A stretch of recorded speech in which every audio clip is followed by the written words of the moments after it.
10% de la población cuenta con una póliza de gastos médicos mayores, el sector privado en México representa más del 50% del gasto total en salud de los mexicanos. Del sector privado en salud hablaremos hoy en Mundo Salud.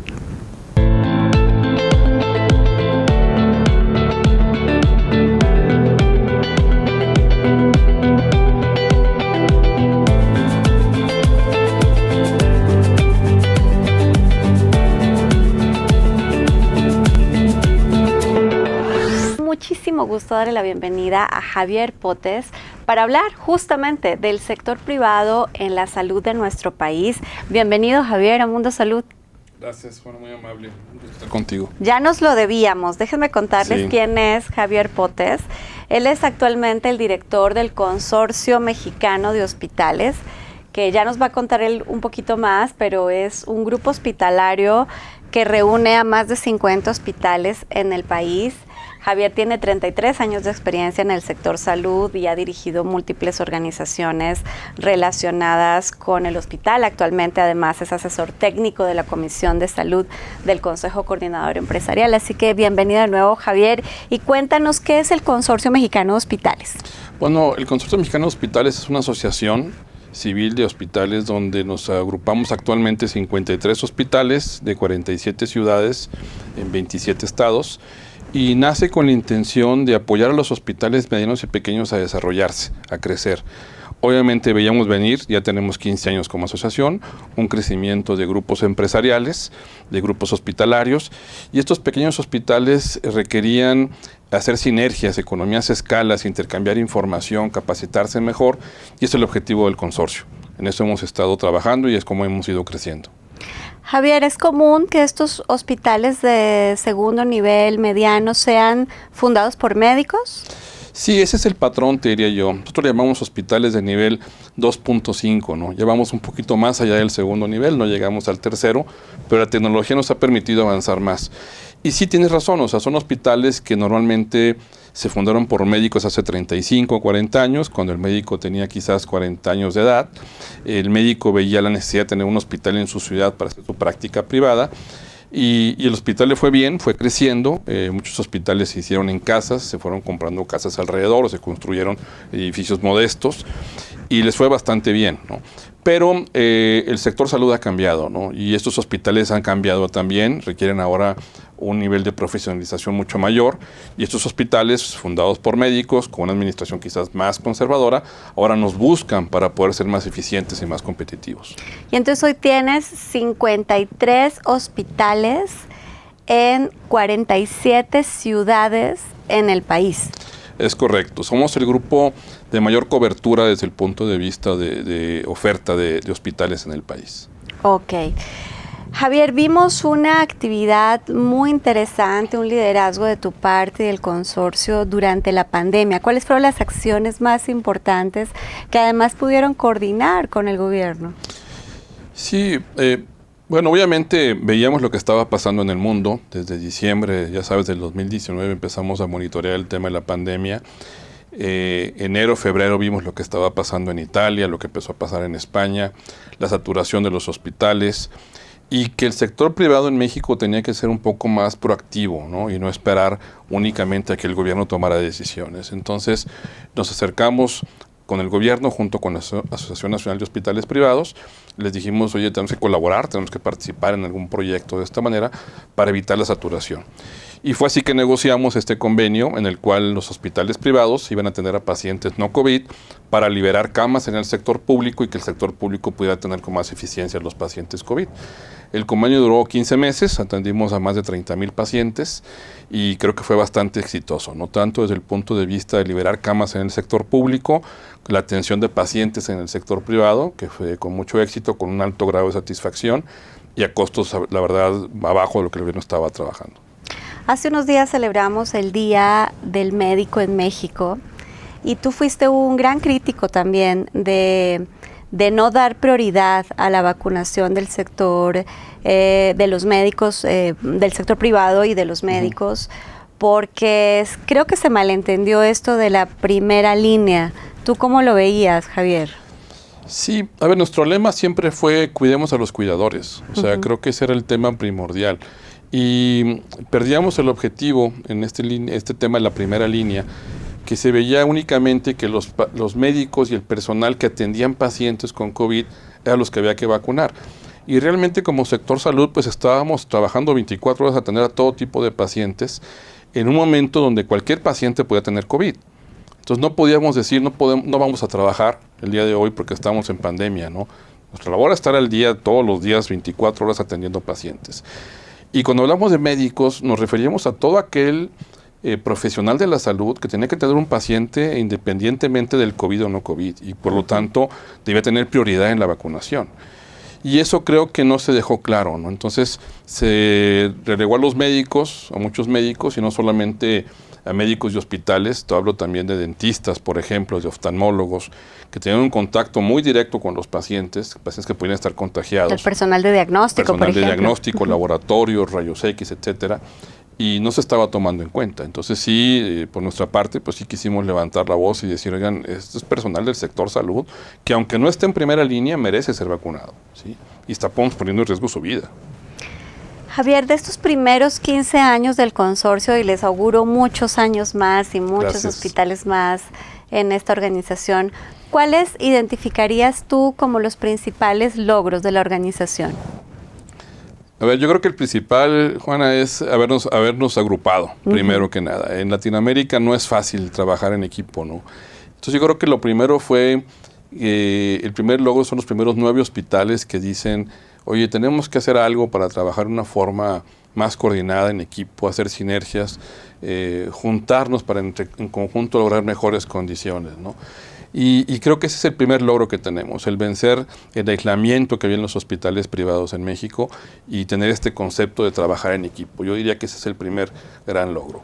Después sigue un segundo logro que yo te diría que es de significativo, que son las primeras negociaciones de compras consolidadas, ¿no? Donde se demuestra que la unión sí hace la fuerza y podemos conseguir mejores precios, mejores condiciones para adquisición de insumos para los hospitales a un nivel que ellos no se esperaban, ¿no? Tuvimos a hospitales que ahorraron a veces hasta el 40% en sus insumos, ¿no? Eso solamente se logra en este tipo de esquemas, ¿no? Déjame el tercer logro para regresar después del corte, porque además tenemos que entender por qué es importante que los hospitales privados optimicen su operación. Vamos a un corte y regresamos.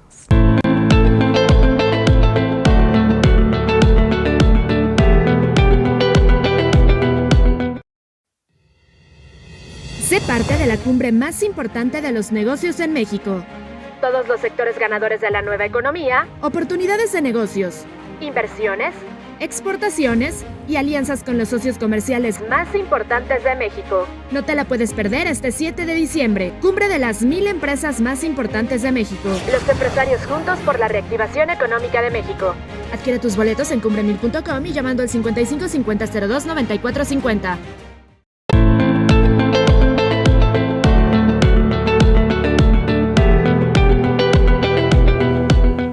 Estamos platicando con Javier Potes, director del Consorcio Mexicano de Hospitales, y nos hablabas de los principales logros, ¿no? El primero, lograr asociarse, claro, porque además en el sector salud es bien difícil hacer comunidad. Y luego esta optimización de las compras consolidadas. ¿Cuál fue el tercer logro, Javier? Yo te diría que entre el segundo y el tercero hay muchos logros intermedios de capacitación, de intercambio de información y otro tipo de cosas.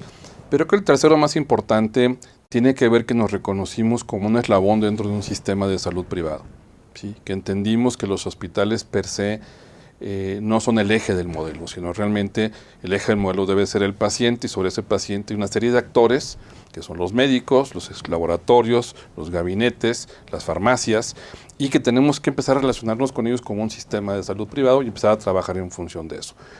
Esto implica también agregar 2 temas importantes: prevención y financiamiento, para completar el ecosistema. Y sobre esos modelos hemos venido trabajando de un tiempo para acá. Ese para mí es el tercer logro. Y justamente hablando de modelos, y tengo el gusto de conocerte hace mucho tiempo, y sé que eres un visionario del sector. ¿Qué sigue para el sector salud privado en México? ¿Cómo lo ves en los siguientes 10 años? Muy buena pregunta, Juana. A ver, tomemos en referencia el contexto, ¿no? De hace tiempo ya, yo te diría que desde el 2000, desde 1990, 1985, 90, viene un crecimiento muy importante del sector privado. Lo atribuyo principalmente al que el modelo del sector público, que fue diseñado en 1930, 1940, alcanzó su cúspide en los años 70, 80, ¿no? A partir de ahí ha venido un deterioramiento del sistema de salud público que ha sido complementado por el sector privado, que ha crecido en hospitales, en centros de diagnóstico, farmacias, etcétera. Ahorita estamos viendo algunas afectaciones adicionales, la desaparición del Seguro Popular, diferencias en los presupuestos, etcétera, que ha ocasionado que mucha gente del sector público empiece a migrar al sector privado ahora con mayor volumen. Se acaba de dar la información que el año pasado el 56% de la población se atendió en el sector privado. Creció el 40% del gasto de bolsillo en 2 años. O sea, esta migración del sector público al sector privado es un hecho, no es una ¿Es la tendencia. privatización de la salud? Es una privatización obviamente dada por las circunstancias que se están presentando en el sector público y que obliga a la gente a ir al sector privado. Entonces, ahí entra una paradoja interesante porque nos obliga al sector privado a repensarnos y decir cómo vamos a responder los próximos años a esta demanda de servicios de un segmento de la población que quizás no estábamos acostumbrados a atender, ¿sí? Entonces, esto nos está llevando a buscar una atención de la salud mucho más accesible. Tenemos que democratizar la salud, hacemos más accesible a la población y empezar a integrarnos como sector privado, porque actualmente el sector privado estamos muy desarticulados, no trabajamos en coordinación. ¿Y a qué me refiero en coordinación? Coordinarnos aseguradoras, médicos, hospitales, gabinetes, farmacias, médicos y trabajar realmente como un sistema privado de salud. Eso va a llevar tiempo, pero tenemos que poner la mira en el futuro, ver a dónde queremos llegar. Y para mí es un objetivo importante, ¿no? Sistematizar el sistema de salud privado. Justo ahí va, porque para esto de lo que hablas, de la integración, la interoperabilidad, es absolutamente necesaria. ¿Qué tan lejos estamos de la interoperabilidad? Yo creo que no estamos muy lejos, lo que nos ha faltado es diálogo, ¿sí? Acabamos de formar la Alianza de Prestadores Privados de Servicios de Salud, que para mí es un primer paso en ese diálogo, donde estamos representados los hospitales, por la Asociación Nacional de Hospitales Privados y el Consorcio Mexicano de Hospitales, están presentados los gabinetes y diagnósticos, también están representadas las ópticas, como un primer paso para poner esa piedra angular sobre la cual el primer punto es el diálogo. Vamos a conocernos. Nunca nos habíamos platicado entre nosotros. De hecho, hasta ahora que se presentó el COVID, pues no había diálogo entre las asociaciones. Entonces, nos estamos sentando a platicar y decir, bueno, tenemos que empezar a definir hacia dónde vamos en conjunto. Y ese en dónde ir en conjunto también implica trabajar en la interoperabilidad. Cómo vamos a conectarnos entre nosotros en beneficio del paciente. Obviamente no puedes dar ese paso si no estamos platicando hacia dónde vamos, ¿no? Y un primer paso en la alianza es eso. Tenemos que definir hacia dónde vamos en el futuro. Y ahora sí, orientar los esfuerzos hacia allá.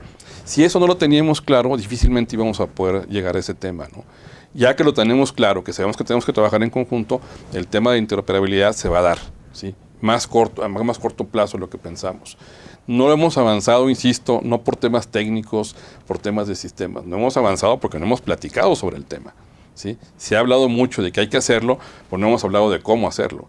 Ya en esta mesa tenemos el diálogo y podemos avanzar por ahí. Javier, ¿ves una evolución de la relación entre los médicos y los hospitales privados? Tiene que haberla necesariamente, porque el modelo privado está cambiando y todos vamos a vernos afectados en ese sentido, y los médicos también. Tiene que haber un replanteamiento del sistema de salud, del modelo económico de los médicos. No olvidemos que el modelo económico de los médicos es el con el que venimos trabajando hace 3,000 años. Así es. No ha cambiado en 3,000 años, ¿no? Y eso ya no puede seguir igual. O sea, la misma tecnología, la demanda de servicios, la misma pandemia está exigiendo un cambio en los modelos de atención. Y esto va a implicar que los médicos se replanteen. Y un reto muy importante que tienen los médicos es cómo empezar a asociarse para dar mejores servicios. Tú hablabas hace un momento y decías, estas alianzas son difíciles en el sector salud. Sí, y más con los médicos, te diría yo. Entonces, un gran reto que los médicos tienen ahora es cómo retomar su práctica, cómo liderar el tema de salud de su práctica médica en función de asociaciones y un cambio en su modelo de atención. Eso es muy interesante y, como dices tú, creo que lo tenemos que ver. Has sido un gran vocero del consorcio con las compañías aseguradoras. ¿Cuál ha sido el logro más importante ahí, Javier? Yo creo que en este momento hay un gran acercamiento. O sea, yo te diría que hay un diálogo que quizás antes no habíamos podido establecer, ¿sí? Estamos luchando mucho por entendernos, ¿sí? Vivíamos en dos mundos completamente separados. Yo aseguradora cuido mis costos, yo hospital busco mis ingresos y no habíamos establecido un buen diálogo de por qué trabajábamos de determinadas maneras. Nos exigíamos sin saber qué había del otro lado, ¿no? Ahorita estamos luchando mucho por poner al paciente en el centro del modelo. Buscar nuevos productos más accesibles, buscar que la aseguradora tenga mecanismos con los cuales pueda trabajar con nosotros, que trabajemos en conjunto en función del paciente, no que estemos cada quien por su lado y que tengamos al paciente vuelto loco del hospital, que si la aseguradora la prueba o el hospital puede o no puede, etcétera. No, tenemos que ser uno solo, ¿no? Y en ese sentido tenemos ese diálogo. Creo que es el principal logro que llevamos hasta ahorita. Vamos a ver más adelante más cosas, estoy seguro, porque sí hay disposición de ambas partes para platicar. Javier, pues creo que todos los que te conocemos tenemos que reconocer tu liderazgo, la gestión. Gracias. Creo que sí has generado cambios interesantes en el sector privado. Gracias por eso y gracias por aceptar mi invitación a Mundo Salud. Que estés muy bien, Juana. Gracias a ti. Vamos a un corte y regresamos con más. Vamos a seguir platicando del sector salud privado en México.